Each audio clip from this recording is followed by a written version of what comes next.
সে আল্লাহর দরবারে শুকরিয়া, অসংখ্য শুকরিয়া। আল্লাহ পাক রব্বুল আলামিন একটি মাস মাহে রমজানুল মুবারাকা অতিবাহিত করে ঈদের দিনটাও সুস্থভাবে শারীরিক সুস্থতার সাথে আল্লাহ পাক রব্বুল আলামিন আমাদের দ্বারাই আদায় করিয়ে নিয়েছেন। আরেকবার বলেন না আলহামদুলিল্লাহ।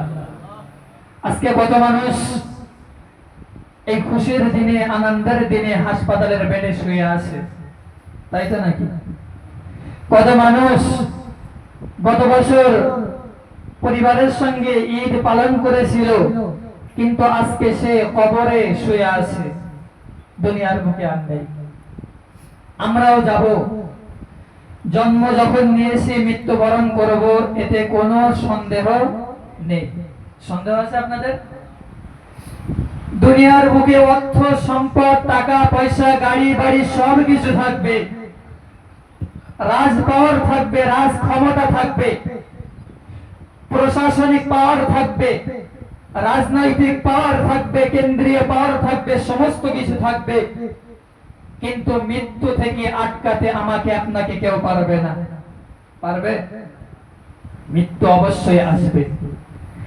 আপনি যদি জিবরাইল আমিন আলাইহিস সালাতু ওয়াস সালামকে বলেন, হে ভাই জিবরাইল, হে আল্লাহর মালায়েকা ফেরেশতা জিবরাইল, আমি তোমাকে এত টাকা দিচ্ছি, এত পয়সা দিচ্ছি, তার বিনিময়ে তুমি আমার জানটা বকশে দাও, জানটা ফিরিয়ে দাও, তুমি আমার জানটা কবজ করো না। আজরাইল আমিন আলাইহিস সালাতু ওয়াস সালাম কি সেই কথা শুনবে? শুনবে? তো দুনিয়ার বুক থেকে আমাদেরকে চলে যেতে হবে। আপনি বোঝার চেষ্টা করেন আর নাই করেন, আপনি মানেন আর নাই মানেন, সেটা আপনার ব্যক্তিগত ব্যাপার, কিন্তু এটা সত্য, এর কোনো মিথ্যা নেই, মিথ্যার অবকাশও নেই, এর কোনো সন্দেহ নেই যে আমরা দুনিয়ার বুকে এসেছি, জন্ম নিয়েছি, মৃত্যুবরণ আমাদের হবে। মানুষ কিন্তু জন্মায় একবার, আপনি মারা যাওয়ার পরে কি আবার কোনো সুযোগ পাবেন দুনিয়ায় আসার, যে সেই সুযোগে দুনিয়ায় এসে ভালো কাজ করব, দান খয়রাত করব, নামাজ পড়বো, রোজা করবো, এমন সুযোগ আর পাবো? মারা গেলাম তো হয়ে গেল।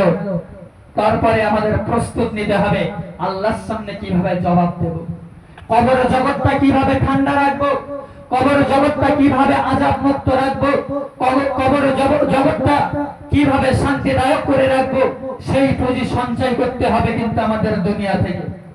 মারা যাওয়ার পরে কি নামাজে আর কাজে দেবে? মারা যাওয়ার পরে কি কোরআন তেলাওয়াত করলে আর কাজে দেবে? আমি আপনাদেরকে বলেছি, একজন আল্লাহর মাহবুব বান্দা, সে ব্যক্তি রাস্তার ধার দিয়ে হেঁটে হেঁটে যাচ্ছে, কবরস্থানের পাশ দিয়ে হেঁটে হেঁটে যেতে যেতে দেখে একটা কবর থেকে কোরআন তেলাওয়াত শোনা যাচ্ছে।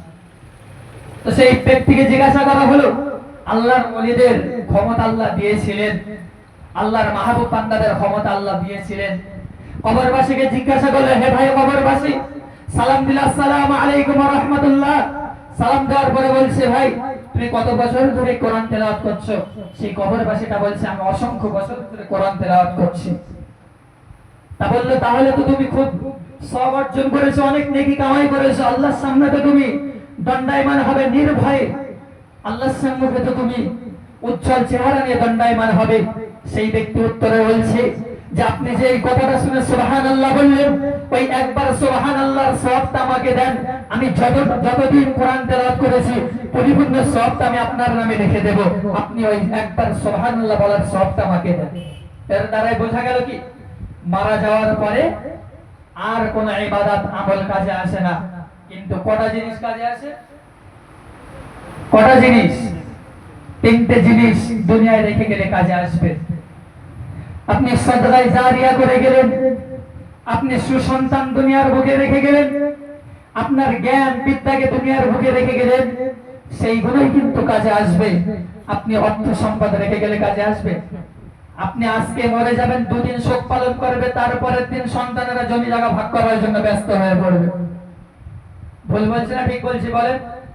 আপনি আজকে মরে যাবেন, সে জানবে না, সন্তান বুঝতে পারবে না যে আমার পিতা তো অসুস্থতার শয্যায় ছিল, অসুস্থতা ছিল, নামাজ আদায় করতে পারেনি ঠিক মতো, রোজা করতে পারেনি ঠিক মতো, তো আমার পিতা তো অসুস্থতা হয়েছিল, তার কাফারাটা যে আদায় করতে হবে, সেই সময়টাও আপনার সন্তান পাবে না, জমি জায়গা ভাগ করা নিয়ে ব্যস্ত থাকবে।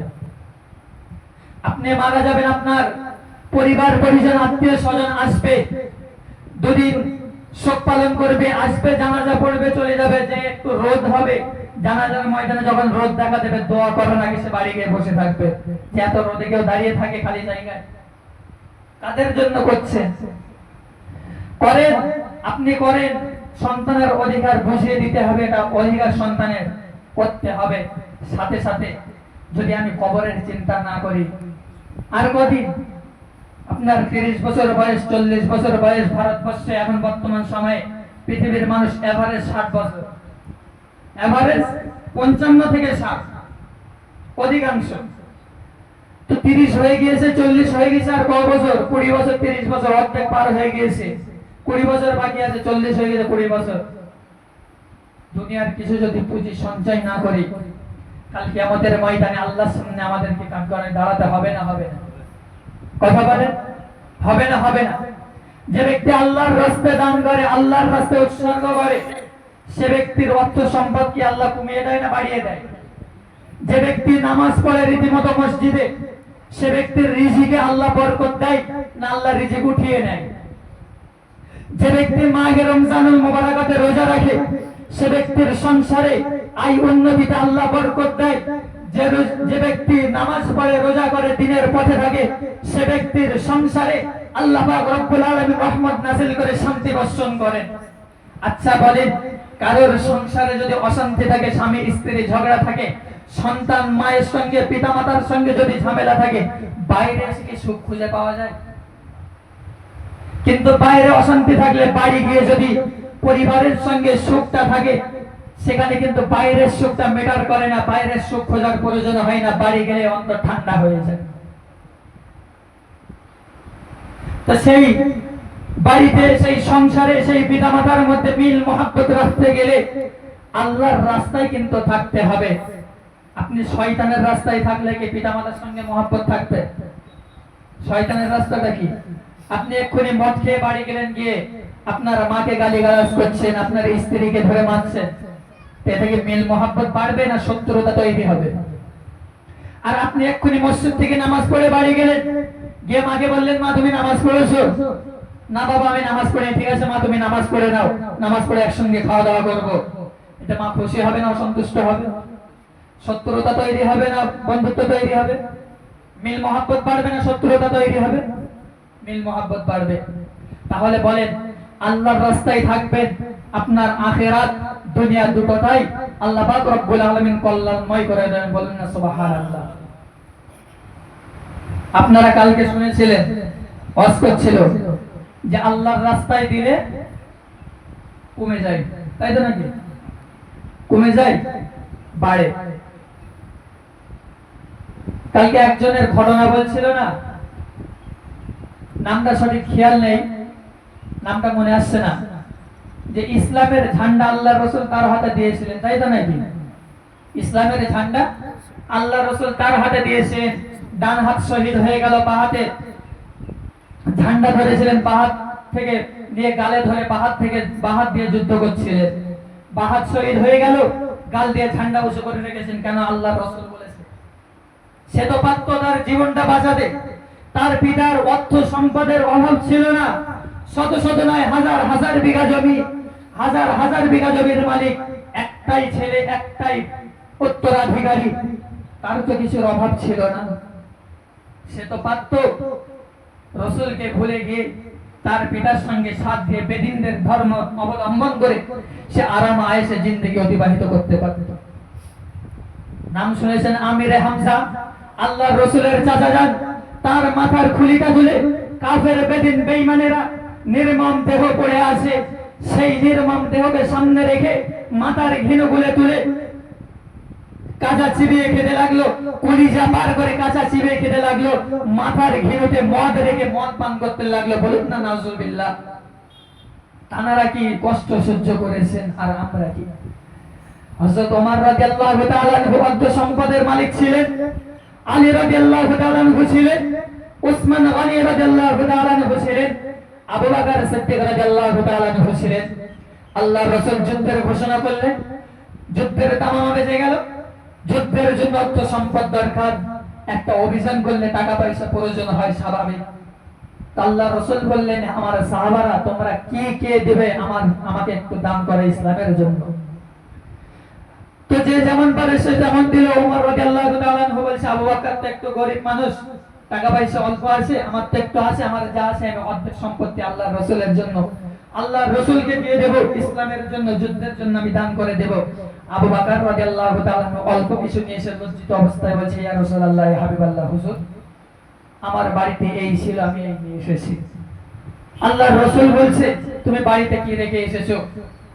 আবু বকর সিদ্দিক রাদিয়াল্লাহু তাআলা আনহু বলছে, ইয়া রাসূলুল্লাহ, ইয়া হাবিবাল্লাহ, হুজুর বেয়াদবি maaf করবেন, আমার বাড়িতে যতটুকু ছিল আমি সেগুলো নিয়ে এসেছি, এবং আল্লাহ রাসূলের নামকে আমি আবু বকর আমার বাড়িতে রেখে এসেছি। বলুন না সুবহানাল্লাহ। ওমর রাদিয়াল্লাহু তাআলা আনহু বলছে, তুমি এইটুকু জিনিস নিয়ে এসেছো, আমি আমার সম্পত্তির অর্ধেক নিয়ে এসেছি, আমি আজকে ফার্স্ট হব। আল্লাহর রাসূল বলছেন, হে ওমর, আজকেও তুমি আবু বকরের থেকে আগে যেতে পারোনি। আল্লাহর দানটা, তোমার দান তো আল্লাহর দরবারে পছন্দনীয়, কিন্তু আবু বকরের দানটা আজকে আল্লাহর দরবারে সবথেকে বেশি পছন্দনীয়। বলুন না সুবহানাল্লাহ। তাহলে এর দ্বারাই বোঝা গেল কি? এর দ্বারাই আমরা এটাই বুঝলাম যে অর্থ দান করি আর যাই দান করি সেটার পরিমাণ অল্প হতে পারে, কিন্তু বড় জিনিস হলো নিয়ত। তাই তো নাকি? বড় জিনিস হলো নিয়ত। অর্থ সম্পদ অল্প হতে পারে, আমি দান করছি 10 টাকা, আমার পাশে একজন দান করছে 1000 টাকা, আমার মনটা আমি ছোট করব না, আমি খালিস অন্তরে দিচ্ছি, আল্লাহকে সন্তুষ্ট করার জন্য, ইসলামের কল্যাণের জন্য দিচ্ছি। আর একজন 1000 টাকা সে দিচ্ছে মানুষকে দেখানোর জন্য, আমি 1000 টাকা দিলাম, 10,000 টাকা দিলাম, মানুষ বাহবা দেবে, বলবে অমুক ব্যক্তি অত টাকা দান করেছে, এতে কোনো ফায়দা নেই। আমি 10 টাকা দিচ্ছি, এটাই ফায়দা। তার সময় বিলম্ব করব